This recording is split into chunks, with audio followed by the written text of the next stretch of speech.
There are men who kill out of rage, men who kill for money, men who kill to survive. And then there was Jimmy Burke, a man who killed because it made sense.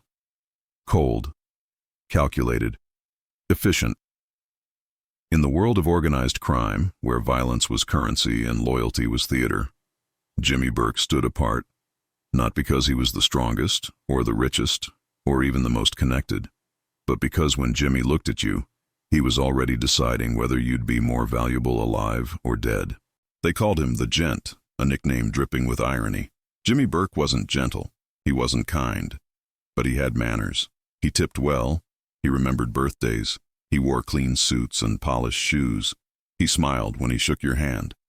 And 3 weeks later, if you became a problem, he'd put 2 bullets in the back of your skull and go home to dinner without missing a bite. Born on July 5, 1931, in New York City, James Burke entered the world unwanted. His mother abandoned him at a Catholic orphanage before he could walk. The nuns tried. They failed. By age 2, he was placed in a foster home. By age 10, he'd been through a dozen, each one worse than the last. Beatings, starvation, locked in basements for days. The system didn't raise Jimmy Burke. It forged him. It taught him that love was a lie, that trust was weakness, and that the only person you could rely on was yourself. By 16, he was running with street crews in Queens, stealing cars, breaking into warehouses, small-time work for small-time hoods. But Jimmy wasn't small-time. He had something the others didn't. A stillness. A focus. While the other kids panicked during jobs, Jimmy stayed calm. While they bragged in bars afterward, Jimmy stayed quiet. And the people who mattered noticed. The Lucchese crime family noticed. By the early 1960s, Jimmy Burke had become what they called an earner. Not a made man, he was Irish, and the Mafia didn't make Irishmen, but an associate. A valuable one. He ran hijacking crews out of JFK Airport, intercepting trucks loaded with merchandise before they reached their destinations. Cigarettes, electronics, clothing, liquor, anything that could be fenced quickly. Jimmy's crews were the best in New York. Not because they were the toughest, but because Jimmy ran them like a military operation. Discipline, silence, no mistakes. And if you made a mistake, you disappeared. His headquarters was a dive bar in Ozone Park, Queens. Robert's Lounge. A low brick building on Lefferts Boulevard, with a neon sign that flickered in the rain. From the outside, it looked like a neighborhood joint. Inside, it was a throne room. Dim lights. Cigarette smoke thick enough to choke on. The jukebox always playing. Sinatra, Dean Martin, Tony Bennett. Men in leather jackets huddled in booths, speaking in whispers. Phone calls made from the back room. Deals brokered. Scores planned. Bodies disposed of. Jimmy sat at the same table every night. Corner booth. Back to the wall. Eyes on the door. A glass of scotch in front of him, always half full, never empty. He didn't get drunk, couldn't afford to. In his world, a moment of weakness could cost you everything. The men who worked for him feared him more than they feared prison, more than they feared death. Because Jimmy didn't just kill you, he erased you. You'd vanish. Your family would search. The cops would investigate. And 6 months later, they'd find you buried in a landfill or stuffed in the trunk of a car at the bottom of the East River. Or not at all. Jimmy Burke turned people into ghosts. But here's the thing about Jimmy. He wasn't a monster. Not in the classic sense.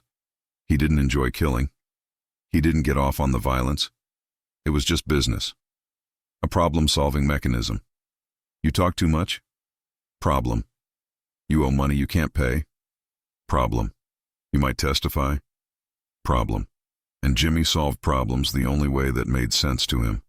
Permanently. By 1978, Jimmy Burke was 57 years old. His hair had gone silver. His face was lined with decades of cigarettes and stress.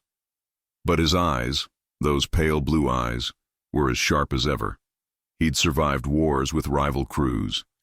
He'd dodged federal investigations. He'd outlasted bosses, underlings, and friends. Everyone who got close to Jimmy eventually ended up in the ground. Not because he wanted them there, but because staying alive in his world required eliminating risk. And people were always risks. The Lucchese family respected him, relied on him, but they never fully trusted him. How could they? Jimmy Burke had no loyalty except to himself. He worked with the Italians because it was profitable. He kissed their rings because it kept him alive. But deep down, everyone knew Jimmy wasn't one of them. He was a mercenary in a suit, a predator pretending to be domesticated. And in the fall of 1978, a man walked into Robert's lounge with an opportunity that would change everything. His name was Louis Werner, cargo supervisor at Lufthansa Airlines, middle-aged, balding, sweating through his shirt despite the cold October air. He owed money, a lot of money, gambling debts that had piled up faster than he could pay, the kind of debts that get your kneecaps shattered if you don't settle them. But Louis had something valuable, something worth millions: information. He knew the schedule, he knew the security, he knew exactly when $6 million in untraceable cash would be sitting in a vault at JFK Airport, guarded by nothing more than a few sleepy rent-a-cops and a flimsy alarm system. Jimmy Burke listened. He didn't smile, didn't nod, just listened, his fingers drumming slowly on the table, his scotch untouched. And when Louis finished talking, Jimmy looked at him with those cold blue eyes and said 4 words. "I'll think about it." Louis Werner had just signed his own death warrant. He just didn't know it yet. None of them did. Louis Werner was not a criminal, not really.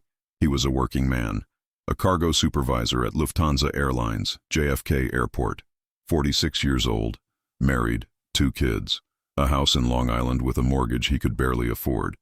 He wore short-sleeved button-downs to work, carried a metal lunchbox, and clocked in every morning at 6:30 a.m. without fail.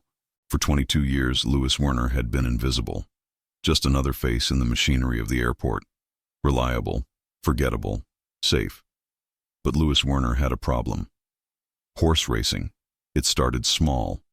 $10 on a Saturday at Aqueduct Racetrack. A little excitement, a little hope, the thrill of watching your horse come from behind and cross the finish line first. The weight of cash in your pocket that you didn't have to work for. It felt like magic. And magic, once tasted, becomes an addiction. By 1978, Louis Werner owed $140,000 to bookies connected to the Lucchese family. A debt so massive it might as well have been a death sentence. He'd borrowed from loan sharks to pay loan sharks, refinanced his house, pawned his wife's jewelry, lied about where the money was going, and still, every week the interest compounded. The phone calls came at midnight. Voices on the other end that didn't threaten, didn't need to, just reminders. Calm, polite. "Louis, we need to talk about your situation." His wife didn't know. His kids didn't know. But Louis knew. He knew that men who couldn't pay ended up in hospital beds with shattered hands. Or they disappeared entirely. He'd seen it happen. Heard the stories whispered in back offices at the airport. The cargo handler who borrowed $5,000 and couldn't pay. Found floating in Jamaica Bay 3 months later.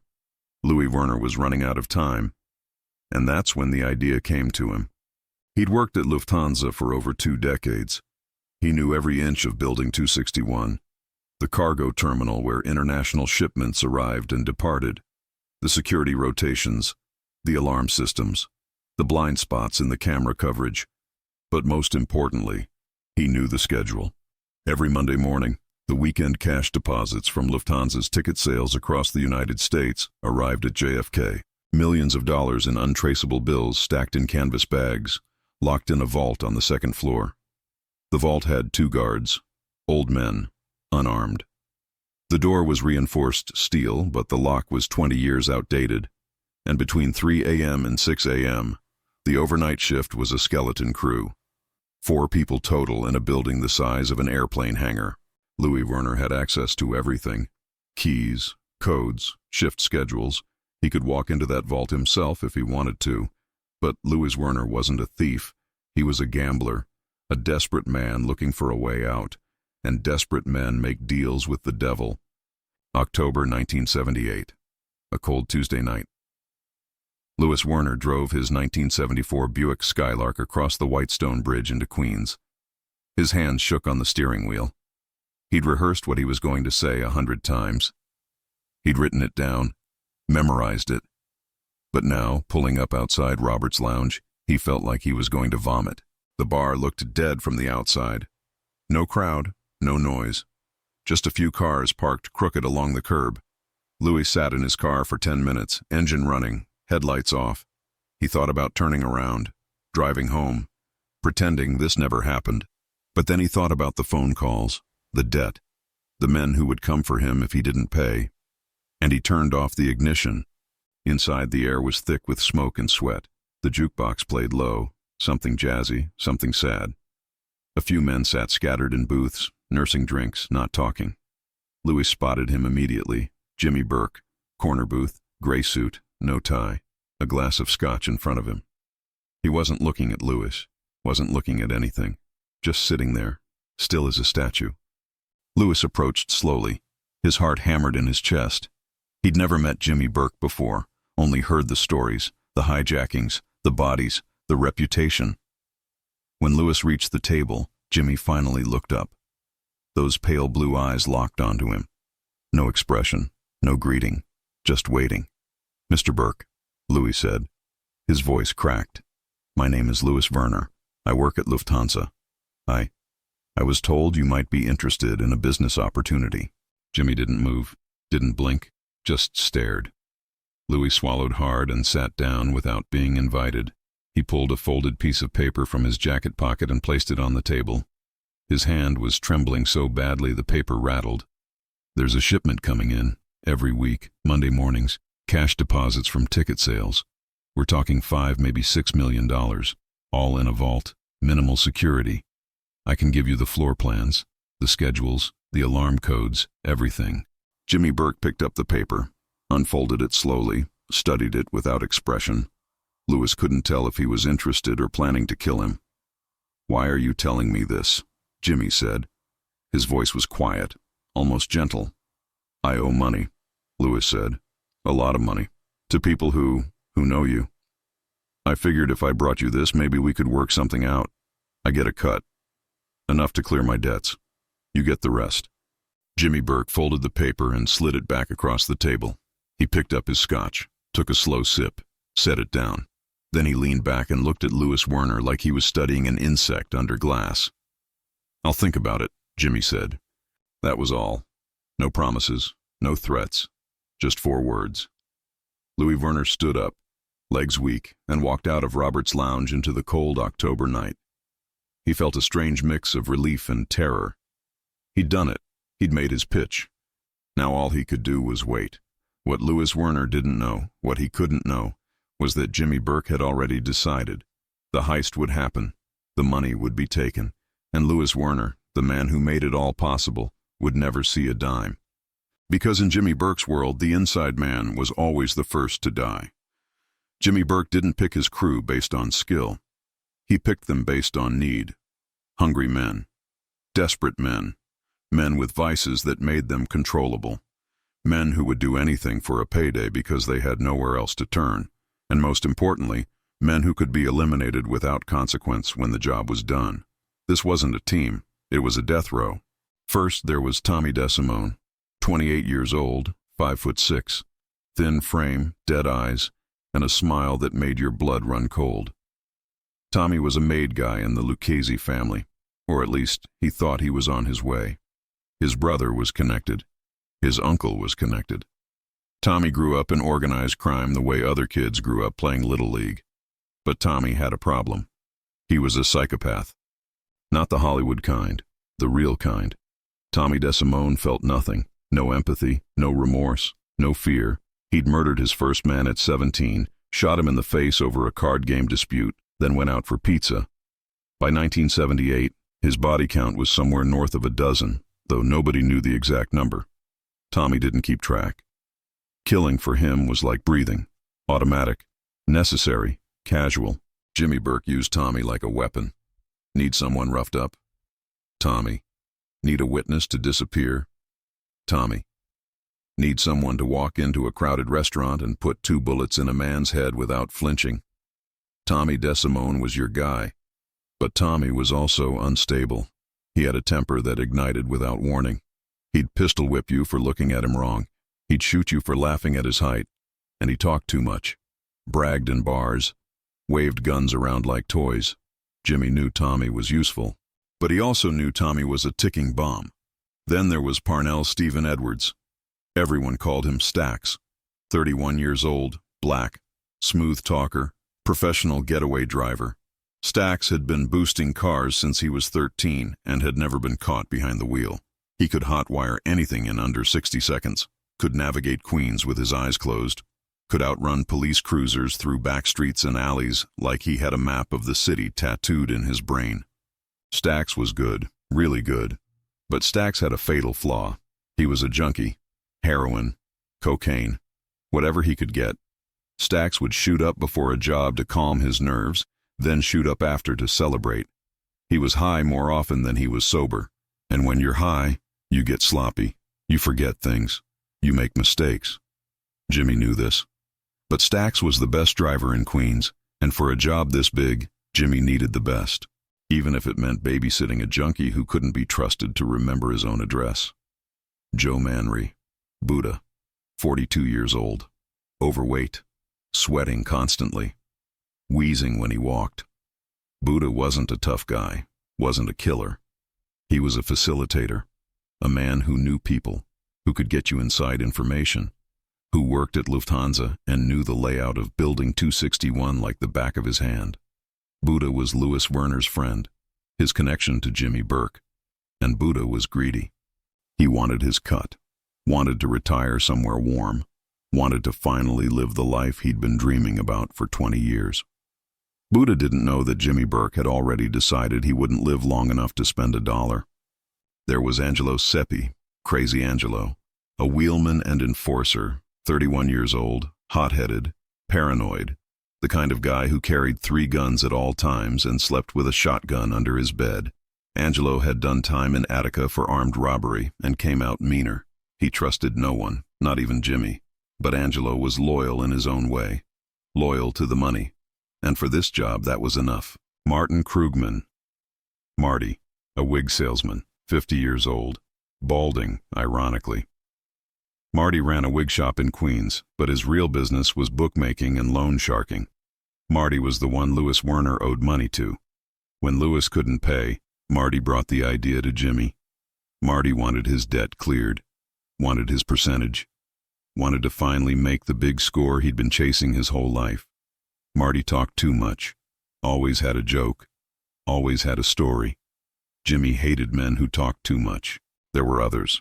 Paolo Licastri, Louis Cafora, Teresa Ferrara, bit players, drivers, lookouts, muscle, men and women who didn't know they were digging their own graves. They were told they'd get a cut, 50 grand, 100 grand, enough to disappear, enough to start fresh. They believed it because they wanted to believe it, because in their world, hope was all they had left. And then there was Henry Hill.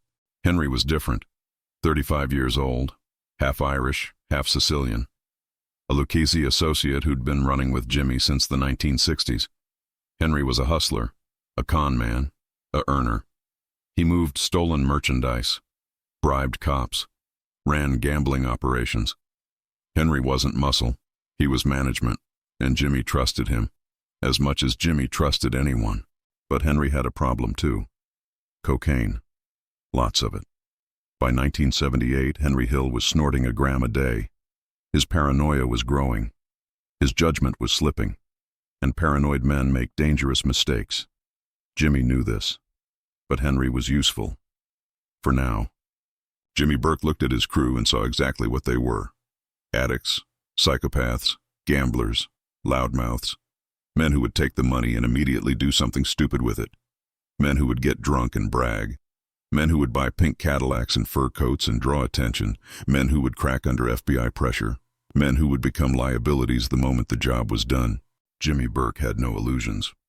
He wasn't building a team. He was assembling a firing squad. And when the smoke cleared, he'd be the only one left standing. The meeting happened in early November. Robert's Lounge, late at night. The crew gathered around a back table.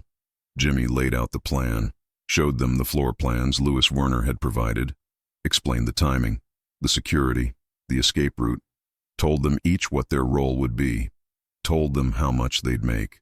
Nobody asked questions. Nobody objected. They just nodded, smiled, shook hands. They had no idea they were already dead men. December 11th, 1978, Monday morning, 3:12 a.m. The temperature had dropped to 23 degrees. A bitter wind cut across the tarmac at John F. Kennedy International Airport, carrying the smell of jet fuel and frozen asphalt. Building 261 sat in the cargo district, a massive concrete structure with overhead doors tall enough to swallow 18-wheelers whole. Inside, the Lufthansa cargo terminal was nearly empty. 4 workers on the overnight shift, 2 security guards, a supervisor drinking coffee in a glass-walled office on the second floor. $6 million sat in a vault 30 feet away. At 3:14 a.m., a black Ford Econoline van rolled slowly through the service entrance. No headlights, engine purring low. The gate guard, a 60-year-old retiree named Kerry Whalen, barely looked up from his newspaper. The van had the right decals, the right paperwork, just another late delivery. He waved them through without a second thought. The van pulled into the loading bay and stopped. The side door slid open. 6 men stepped out into the freezing air. Ski masks, black jackets, gloves. They moved fast. No hesitation, no noise. Tommy DeSimone led the way, a .38 revolver in his right hand, finger already on the trigger. Behind him came Angelo Sepe, carrying a shotgun. Then Paolo Licastri, Louis Cafora, Joe Manri, and bringing up the rear, moving slower, wheezing in the cold, Buddha, clutching a second pistol he barely knew how to use. They knew the layout. They'd memorized it. Louis Werner had walked them through every corner, every camera, every weak point. The plan was simple, fast, clean, in and out in under an hour, and at 3:17 a.m. they entered through the employee entrance. The door was unlocked. Buddha had made sure of that earlier in his shift. Inside, the cargo bay was cavernous. Forklifts parked in neat rows, pallets stacked 20 feet high, fluorescent lights buzzing overhead, casting everything in sickly yellow. The air smelled like cardboard and diesel. The first worker they encountered was a cargo handler named John Murray, 24 years old, 6 months on the job. He was pushing a hand truck loaded with boxes when he looked up and saw 6 men in ski masks walking toward him. For a split second, he didn't understand. His brain couldn't process it. Then Tommy DeSimone raised the gun, and everything became very clear. On the ground, now. Face down, hands behind your head. John Murray dropped. His knees hit concrete. His hands went behind his skull. He was shaking so hard his teeth chattered. They moved through the building like a surgical team. Tommy and Angelo took point, rounding up workers one by one. A forklift operator, a freight coordinator, a janitor mopping the break room floor. Each one was forced to the ground, hands zip-tied behind their backs, mouths covered with duct tape. Nobody resisted. Nobody screamed. The guns made resistance irrelevant. By 3:26 a.m., all 6 workers were face down on the loading bay floor in a neat line. Tommy stood over them, gun pointed, silent. If anyone moved, he'd shoot. Everyone knew it. You could see it in his eyes through the ski mask. Dead. Empty. Waiting for an excuse. Buddha and Paolo headed for the second floor. The vault. The supervisor, a man named Rudy Eyrich, was still in his office, oblivious, paperwork spread across his desk, coffee going cold. He didn't hear them coming. Didn't see them until the door crashed open and Paolo shoved the barrel of a revolver against his temple. "The vault," Paolo said. "Open it. Now." Rudy Eyrich was 58 years old, a German immigrant, 30 years with Lufthansa. He'd never been robbed, never been threatened, never imagined this could happen. His hands shook so badly he could barely hold the keys. Paolo grabbed his wrist and dragged him down the hallway toward the vault door. A massive steel slab, reinforced, combination lock. Rudy fumbled with the dial, once, twice. Couldn't remember the sequence. Paolo pressed the gun harder against his head. "Focus," Paolo hissed. Third try. The lock clicked, the door swung open, and there it was. Money. Stacks and stacks and stacks of money.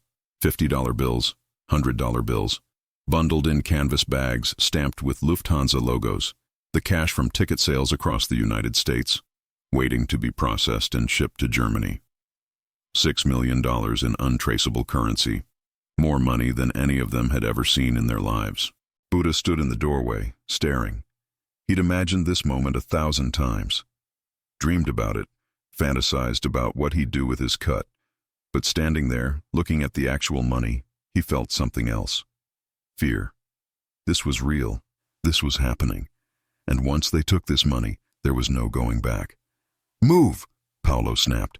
They grabbed the bags, heavy, 30, 40 pounds each, hauled them down the hallway, down the stairs, into the loading bay. Angelo and Louis Cafora waited with the van, back doors open. They threw the bags inside, one after another. Thud, thud, thud. The van's suspension groaned under the weight. 3:41 a.m. They were still loading. Tommy DeSimone paced back and forth in front of the workers on the ground. He was getting anxious. They'd been inside almost 30 minutes. Too long. The longer you stay, the higher the chance something goes wrong. A silent alarm.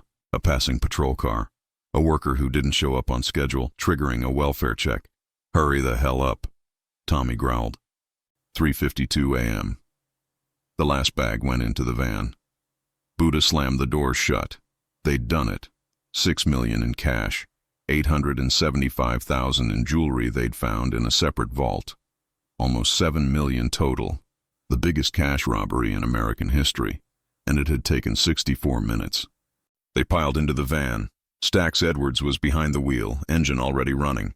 He'd been waiting the whole time, parked just outside, smoking a joint to calm his nerves. Now he was wired, adrenaline and THC mixing in his bloodstream. He threw the van into gear and pulled out of the loading bay. Behind them, on the concrete floor, 6 Lufthansa employees lay bound and terrified. Rudy Eyrich would later tell investigators that the whole thing felt like a nightmare, that he kept waiting to wake up. But this wasn't a dream. This was real. And by the time the police arrived 40 minutes later, the van was long gone. By 4:16 a.m., the crew was back in Queens. The van pulled into a garage in Canarsie, Brooklyn. The doors rolled shut behind them.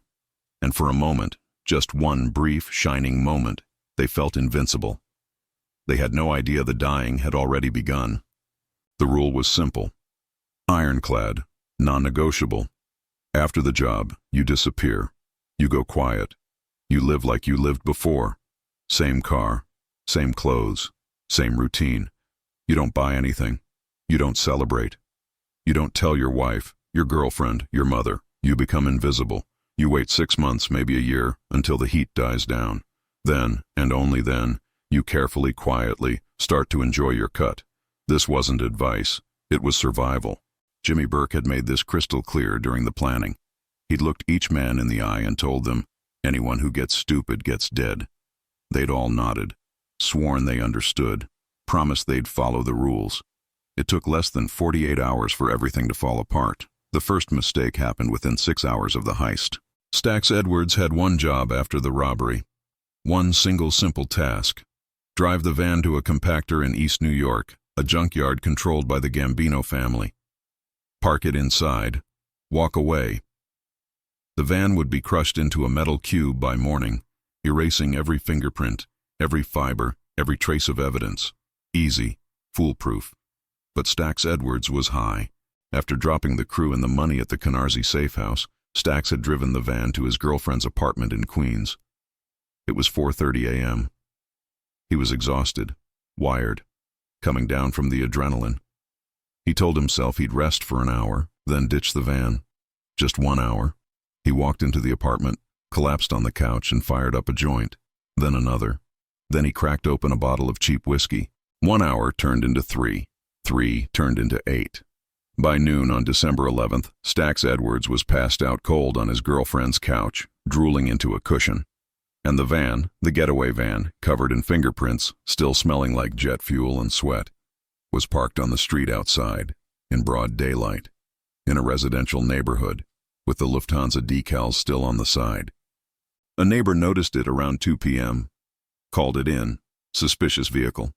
The NYPD arrived 20 minutes later, ran the plates, ran the VIN number. By 3 p.m., the FBI knew exactly which van had been used in the Lufthansa heist, and they were processing it for evidence. Jimmy Burke found out that evening. He was at Robert's lounge, sitting in his usual booth, when Angelo Seppi walked in, white as a ghost. Angelo leaned in close, whispered in Jimmy's ear. 3 words. Stacks didn't ditch. For 5 full seconds, Jimmy didn't move, didn't blink, didn't breathe.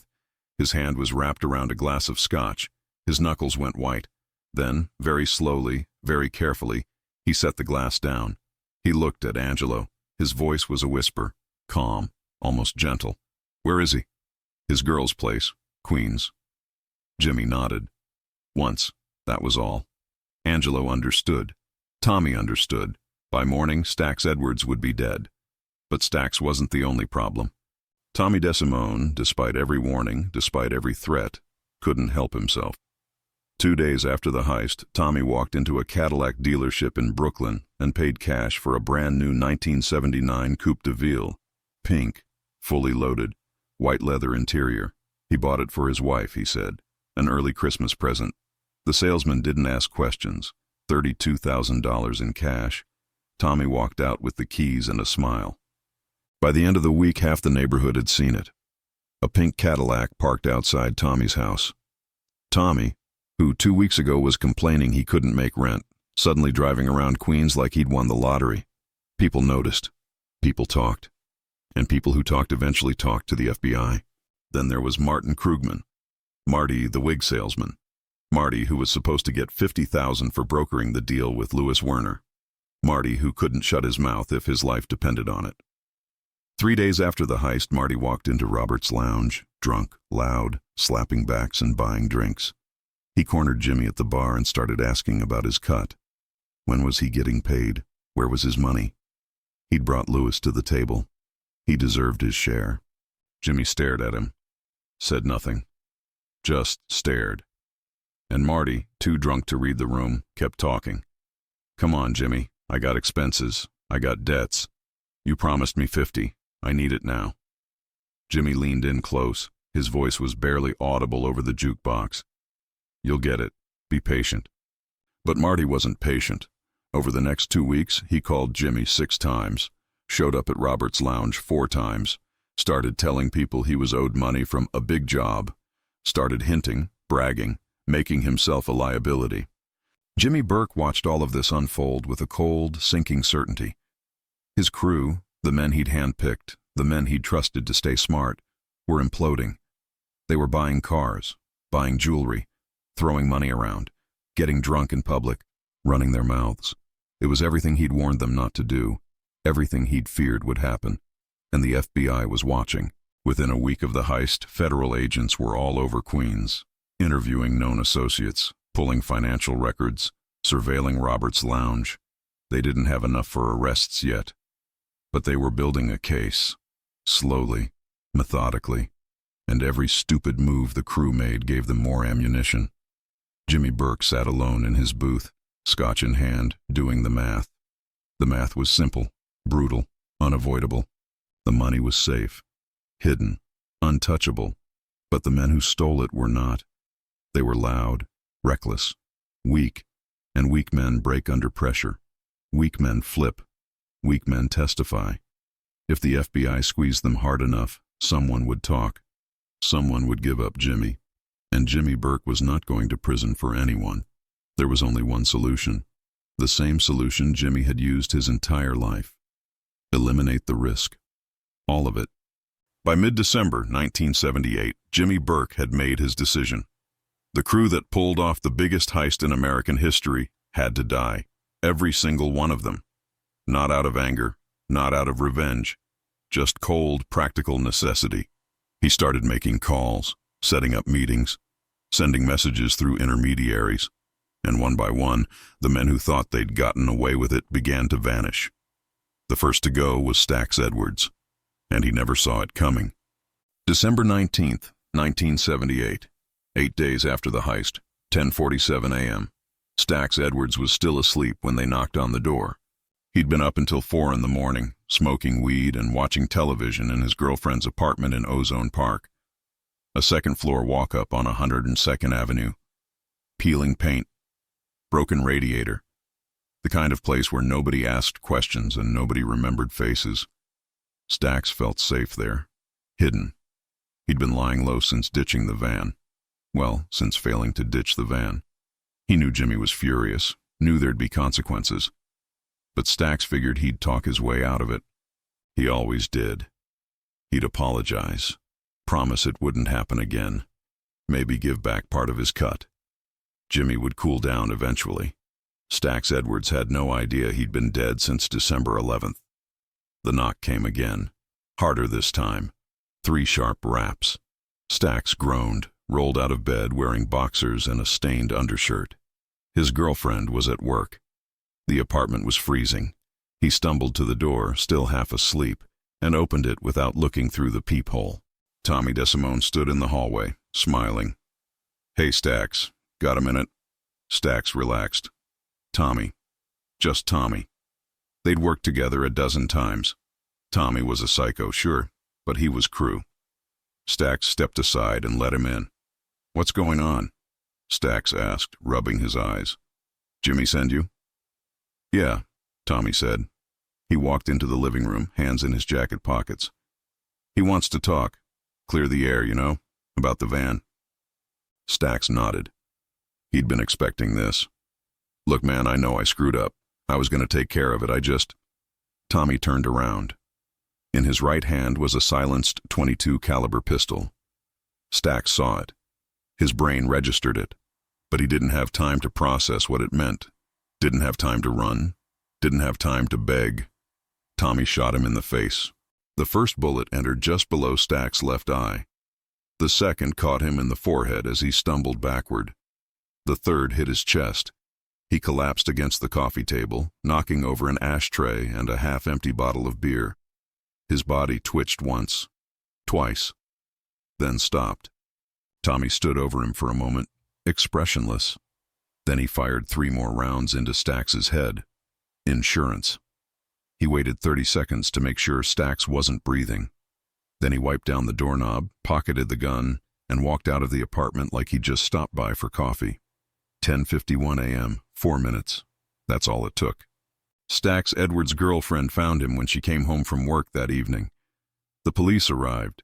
Detectives canvassed the building. Nobody had seen anything.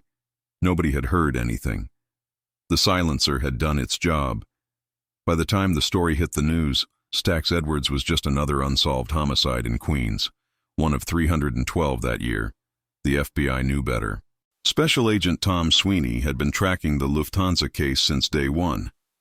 He knew the crew, knew their faces, knew their habits. And when Parnell Stax Edwards turned up dead 8 days after the heist, Sweeney knew exactly what it meant. Someone was cleaning house.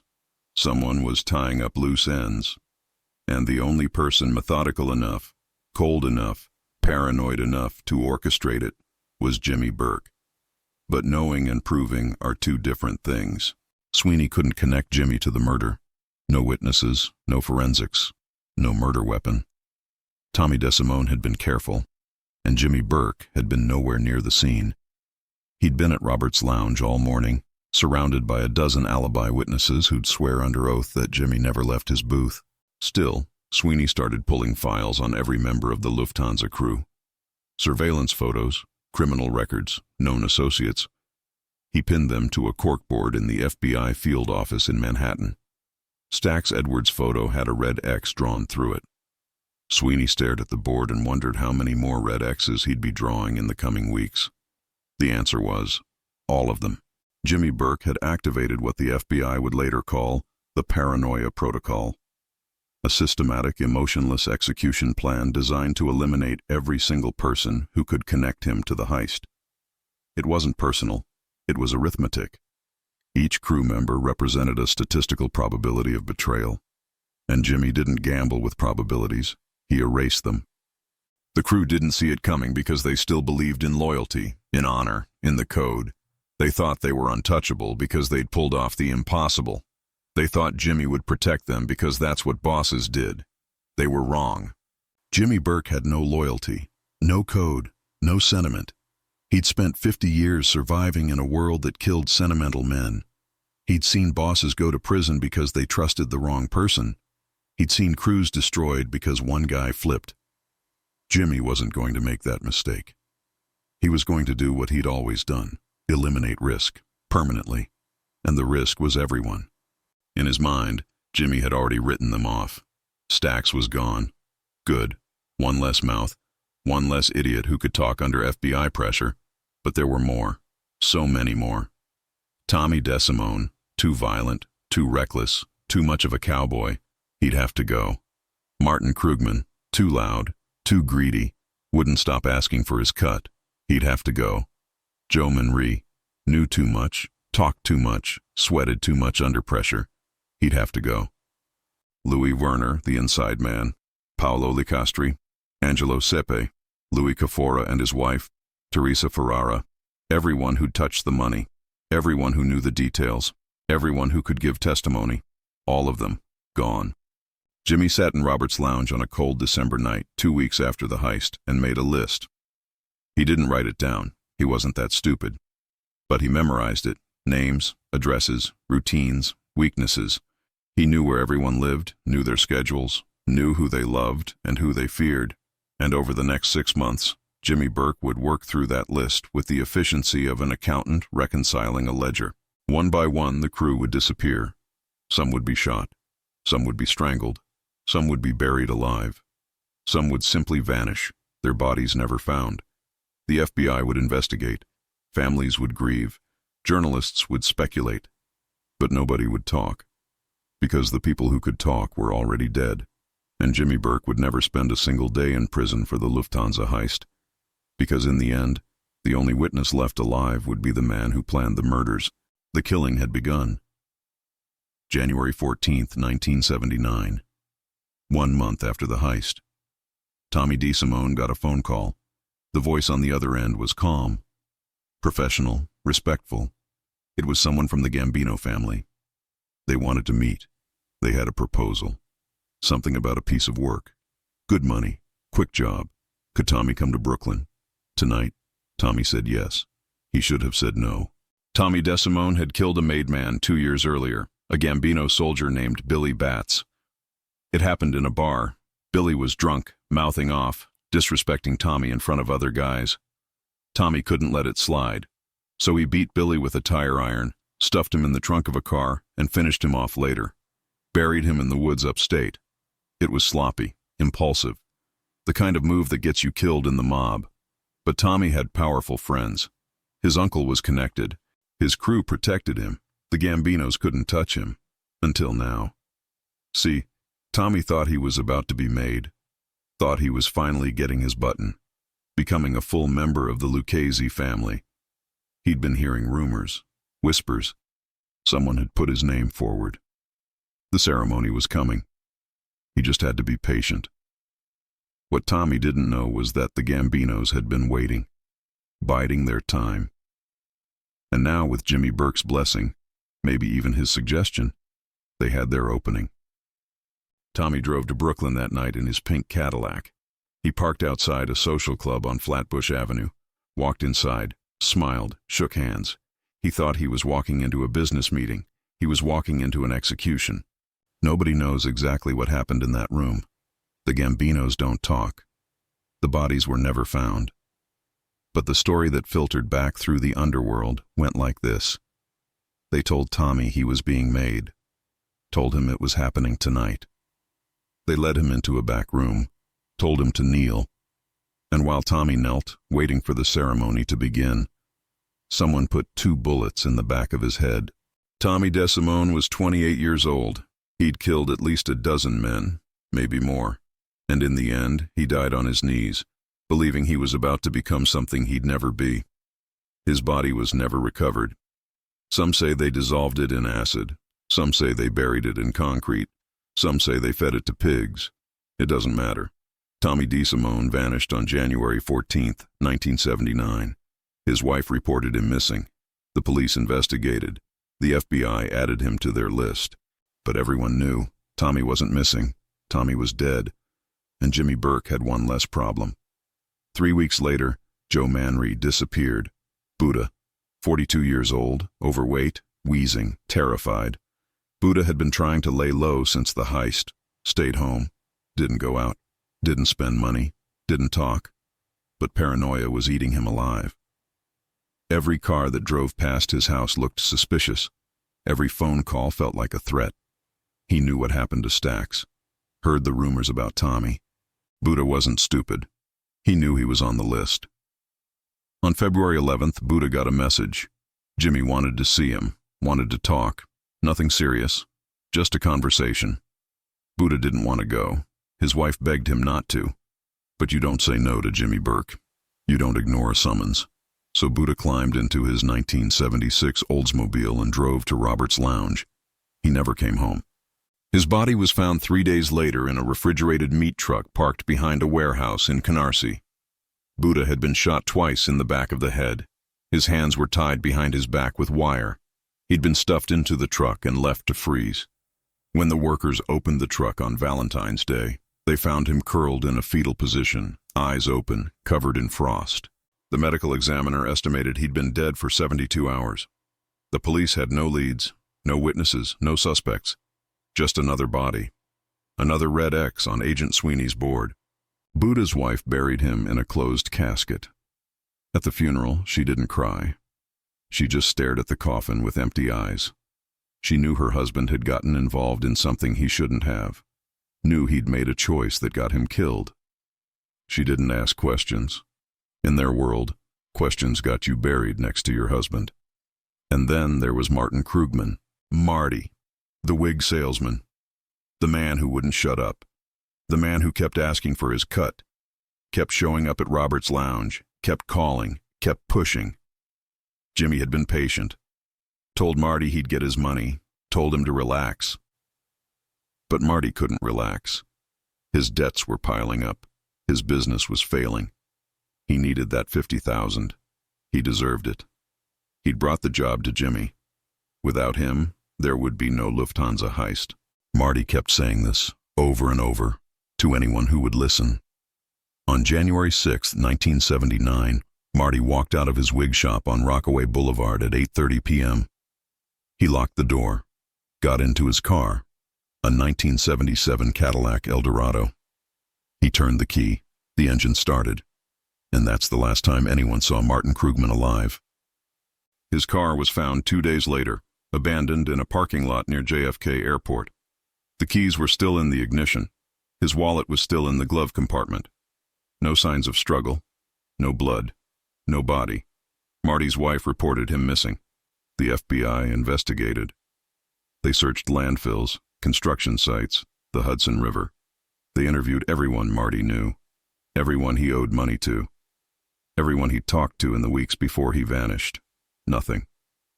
Martin Krugman had simply ceased to exist. Years later, an informant would tell the FBI what really happened. Marty had been lured to a meeting, told he was finally getting his money. He walked into a basement in Queens, excited, relieved, grateful, and they beat him to death with baseball bats. Then they buried him. Some say in the foundation of a building under construction. Some say in a landfill on Staten Island. Some say they cut him into pieces and scattered him across 3 states. His body has never been found. His family buried an empty casket. By March 1979, 3 months after the heist, the body count was climbing. Stacks, Edwards, Tommy DeSimone, Joe Manrie, Martin Krugman. 4 men dead or missing. And Jimmy Burke was just getting started. The FBI knew. They knew exactly what was happening. Agent Sweeney stared at his board, at the photos with red X's, and felt a cold rage building. He couldn't stop it, couldn't prove it, couldn't save the next victim because he didn't know who the next victim would be. All he could do was watch and wait and count the bodies as they appeared. The snow fell heavy that winter in New York.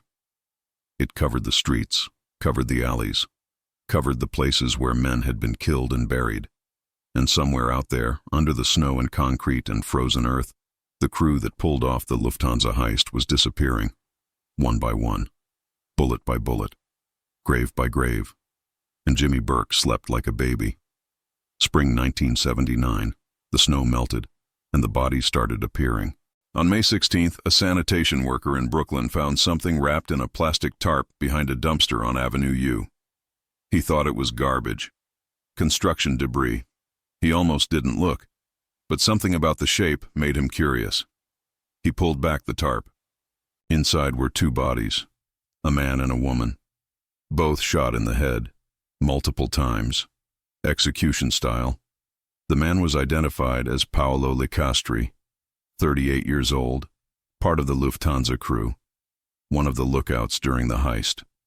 Paolo had kept his mouth shut after the robbery, didn't spend conspicuously, didn't talk, did everything right.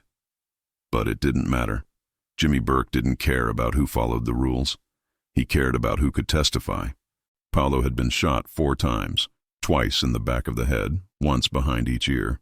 Professional, clean, the kind of kill that sends a message. This wasn't personal.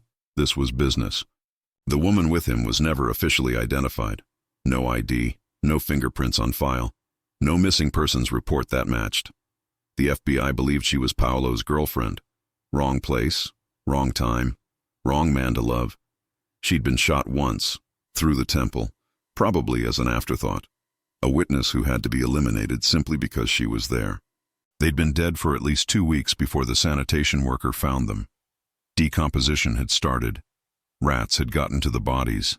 The medical examiner estimated time of death as late April, which meant Jimmy had been sitting on them for a while, waiting for the right moment, the right disposal method. Jimmy didn't rush, didn't panic. He planned, calculated, made sure every detail was accounted for. The FBI added Paolo Licastri to the board. Another red X, another body that would never lead to an arrest. Then, on July 12, 1979, Louis Cafora and his wife Joanna vanished. Louis was 41, a getaway driver, solid, reliable. Not the smartest guy in the room, but competent. He knew how to keep his head down. After the heist, he'd moved to a small apartment in Staten Island with Joanna. Tried to disappear. Paid rent in cash. Didn't talk to old friends. Didn't go back to Queens.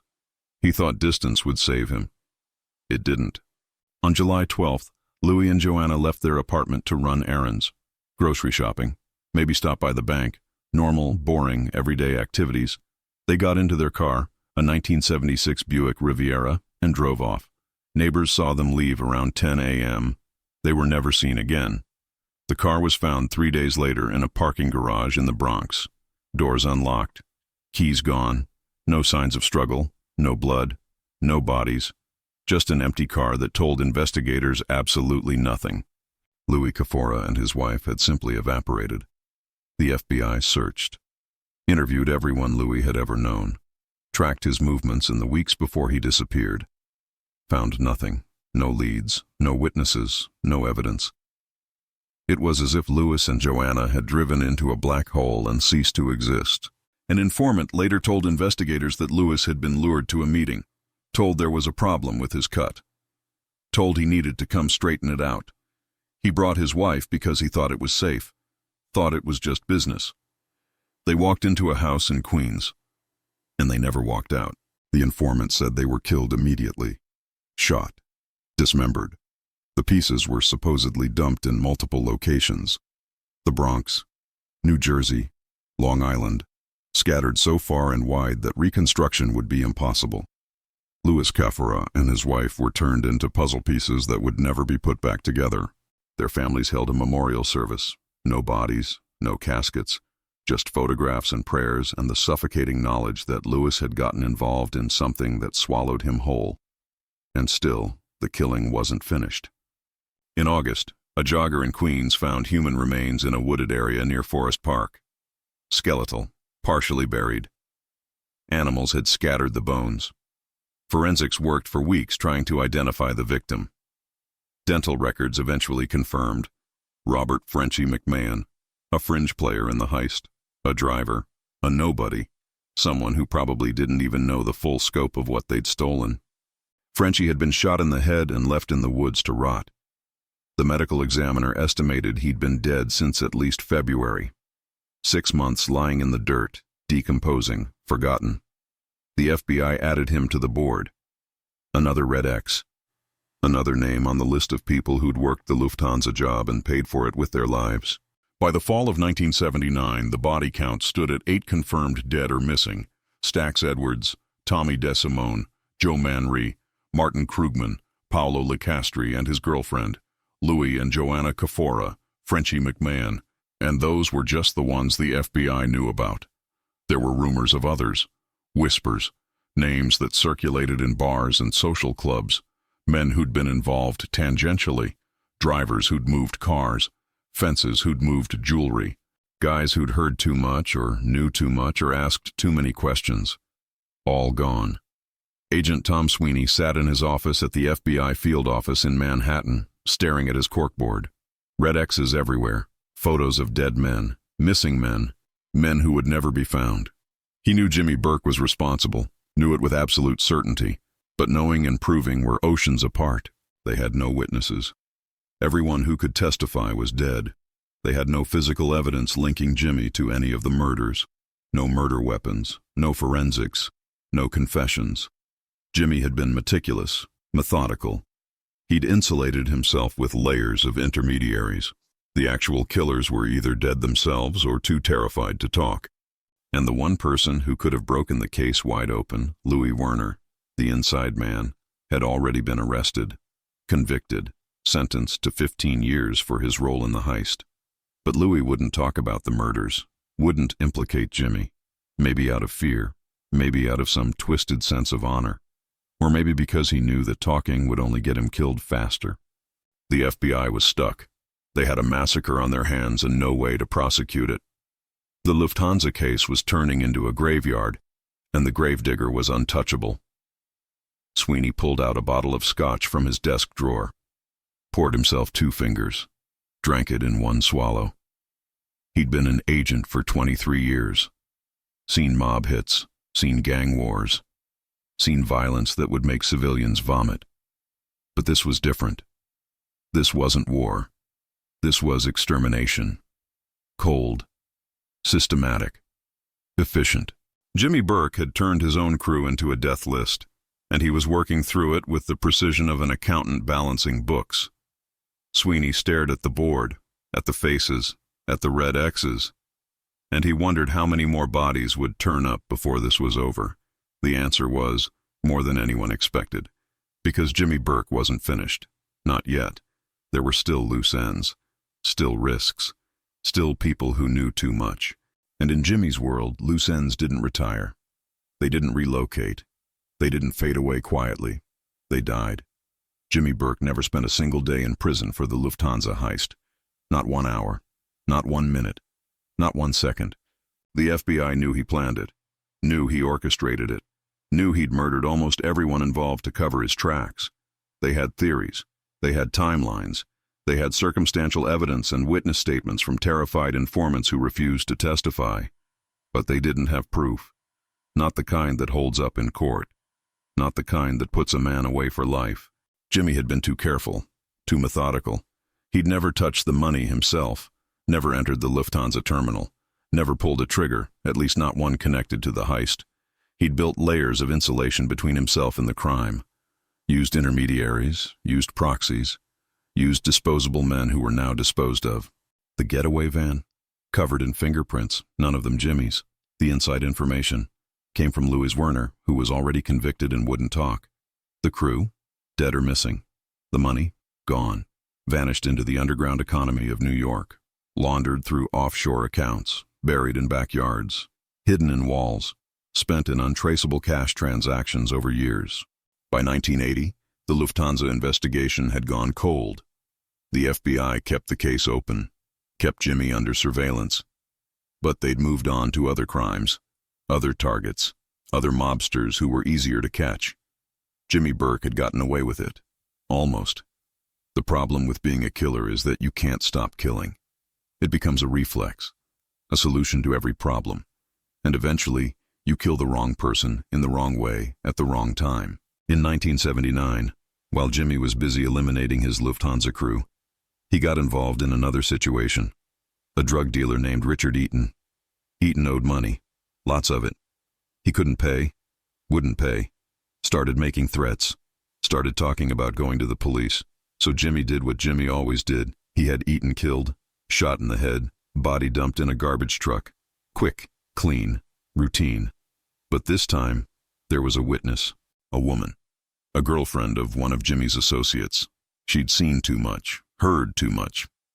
And unlike the Lufthansa crew, she hadn't been eliminated. Someone had overlooked her. Someone had assumed she'd keep quiet out of fear. They were wrong. In 1980, the girlfriend started talking to the FBI. Not about Lufthansa. She didn't know anything about that. But about Richard Eaton. She could place Jimmy at the scene, could testify to conversations, could connect dots. And suddenly, the FBI had something they'd never had before. A prosecutable case against James Burke. Not for Lufthansa. For a murder nobody cared about. A drug dealer nobody missed. But it was enough. The real break came from an unexpected source. Henry Hill. Henry had been part of the Lufthansa operation. Not a key player, but involved. He knew the crew, knew the timeline, knew where some of the bodies were buried, literally. And by 1980, Henry Hill was drowning. Cocaine had destroyed him. He'd gone from snorting a gram a day to smoking freebase around the clock. His paranoia was volcanic.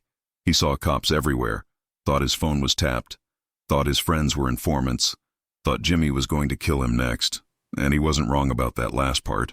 In May 1980, Henry Hill was arrested on drug charges. Narcotics trafficking, conspiracy, possession. The charges carried 25 years. Henry was facing the rest of his life in prison. He was 47 years old, burned out, broke, terrified, and he made a choice that would have gotten him killed a year earlier. He flipped. Henry Hill walked into the FBI field office in Manhattan and told them everything. Not just about the drugs, about everything. The hijackings, the murders, the corruption, the whole rotten infrastructure of the Lucchese crime family. And yes, he talked about Lufthansa. Told them about the planning, the crew, the aftermath, the killings, named names, gave dates, drew maps to burial sites. Henry Hill became the most famous mob informant since Joe Valachi. The FBI put him in witness protection, relocated him, changed his name, gave him a new identity, and in exchange, Henry testified, in court, under oath, in front of juries and judges and defense attorneys who wanted to tear him apart. He testified against Jimmy Burke, not for Lufthansa. They still couldn't make that case, but for the Richard Eaton murder. Henry's testimony, combined with the girlfriend's testimony, was enough. In 1982, James Burke was convicted of murder, sentenced to 20 years to life. He was 51 years old. He'd spent his entire adult life avoiding prison, outsmarting cops, evading justice, and in the end, he went down for a murder that had nothing to do with his greatest crime. The irony wasn't lost on anyone. Jimmy served his time at Wenda Correctional Facility in upstate New York, a maximum security prison surrounded by concrete walls and razor wire. He kept to himself, didn't complain, didn't make trouble. He read books, played cards, followed the routine, and every appeal he filed was denied.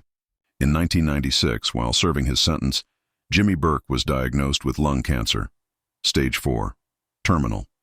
Decades of cigarettes finally catching up. He died on April 13, 1996, in the prison hospital. He was 64 years old. No funeral, no eulogy, just a death certificate and a cremation. His ashes were claimed by a cousin. Nobody knows where they ended up. Nobody cared. Jimmy Burke had orchestrated the biggest cash robbery in American history. Had murdered at least a dozen people, maybe more, to protect himself. Had lived as a ghost in the underworld for half a century. And he died in a prison cell, alone. Forgotten by everyone except the FBI agents who'd spent decades trying to catch him. And the money? The $6 million? Never recovered. Not a single dollar, not one bill, not one piece of jewelry. The FBI searched for years, followed leads, dug up backyards, raided storage units, interviewed hundreds of witnesses, found nothing. Some of it was probably spent, laundered through legitimate businesses, filtered into the economy one transaction at a time. Some of it might still be buried somewhere, hidden in walls, locked in safes, waiting to be discovered by construction workers or homeowners decades from now. But most of it Most of it disappeared into the black hole of organized crime. Untraceable, unreachable, gone.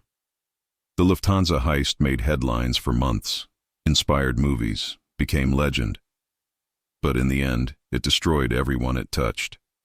The crew was dead. The mastermind died in prison. The money vanished. And the only person who lived to tell the story was Henry Hill, a rat in witness protection, haunted by the ghosts of the men he'd helped kill.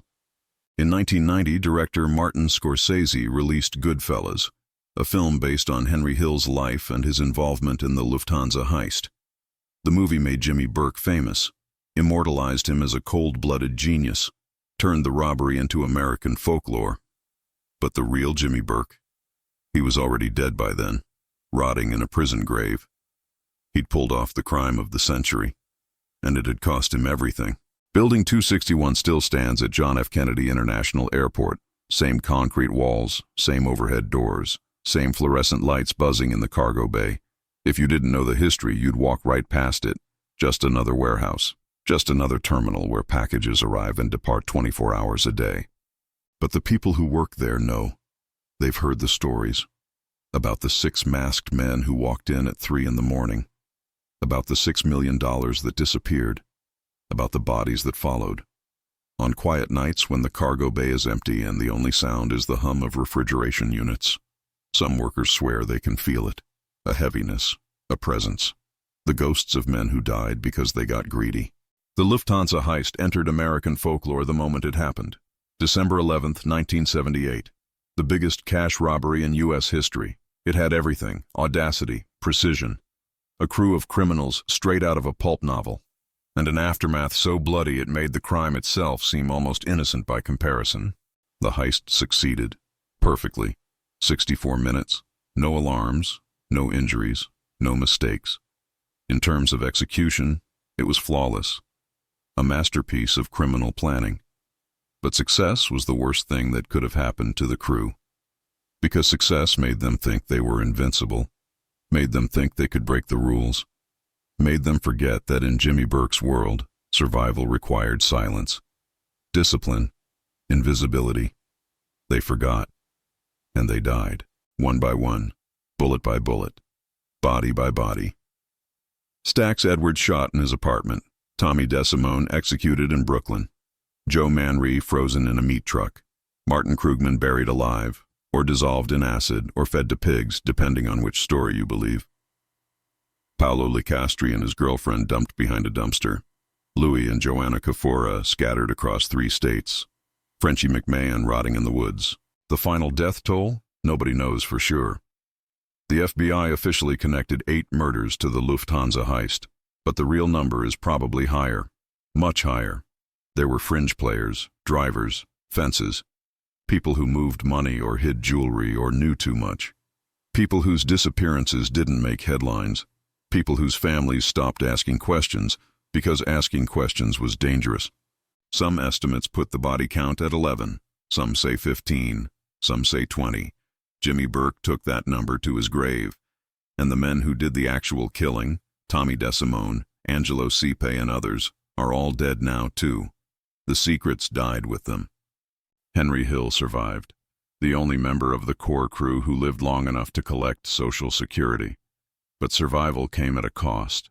Henry spent the rest of his life in witness protection, moving from city to city, changing his name, looking over his shoulder. He couldn't go home, couldn't see old friends, couldn't visit his mother's grave. The mob had a price on his head, $1 million to anyone who could find him and put a bullet in his brain. Henry Hill died in 2012. Heart attack. He was 69 years old. By then, he'd become a celebrity, done interviews, written books, made appearances. He'd turned his betrayal into a brand. But in quiet moments, late at night, Henry admitted he had nightmares. Dreams about the men he'd helped kill. Dreams about Jimmy Burke standing over him with a gun. Dreams about the Lufthansa money, stacked in piles, soaked in blood. The money itself remains one of the great unsolved mysteries in American crime history. $6 million in cash, $875,000 in jewelry, almost $7 million total, and not $1 has ever been recovered. The FBI searched for decades, followed tips, dug up properties, raided safe houses, interviewed hundreds of witnesses, found nothing. It's possible some of the cash was spent immediately. Stacks buying drugs, Tommy buying his pink Cadillac, other crew members paying debts and buying gifts. But that accounts for maybe a few $100,000 at most. The rest? Gone. Vanished. Laundered so thoroughly that tracing it became impossible. Some believe Jimmy Burke hid the bulk of the money and never got to spend it himself. That it's still buried somewhere in Queens or Staten Island or Long Island, waiting to be discovered. Others think it was divided among higher-ups in the Lucchese family. Tribute paid to bosses who allowed the heist to happen. Some think it left the country entirely, moved to offshore accounts in the Cayman Islands or Switzerland, accessible only to people who are now long dead. The truth is, nobody knows. The money entered the underworld and never came out. And maybe that's fitting, because the Lufthansa heist was never really about the money. It was about something darker, something more human. Greed, paranoia, betrayal, the corrosive effect of distrust, the inevitable collapse that happens when criminals realize they can't trust each other. Jimmy Burke understood this. He knew that the moment they stole the money, the crew became his enemy. Not because they'd betrayed him, but because they could. Because under FBI pressure, anyone might flip. Anyone might testify.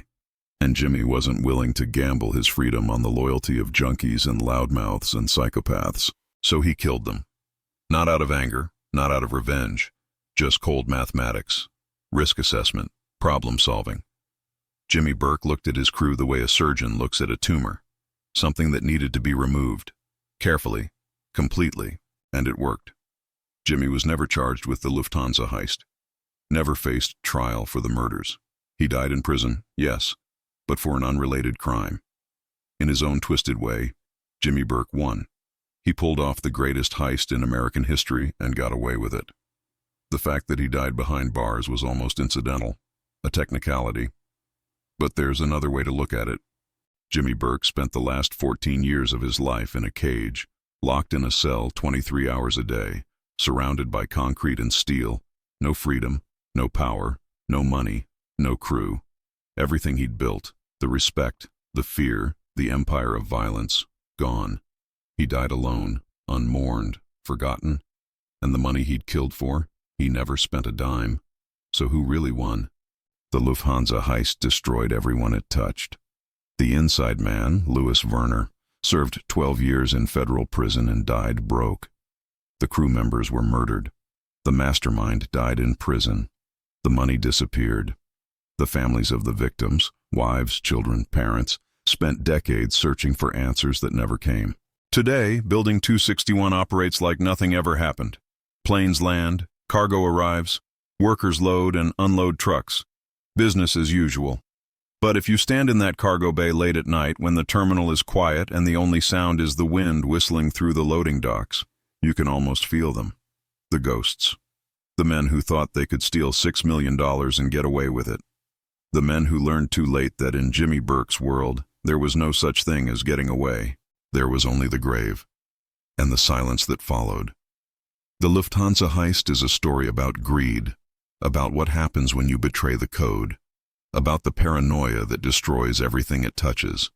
It's a cautionary tale told in bullets and blood, a reminder that in the underworld, success is often the first step toward destruction.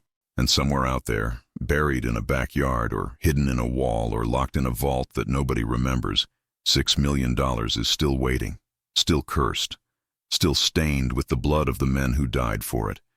Maybe it's better that it was never found, because everyone who touched that money ended up dead. Every single one.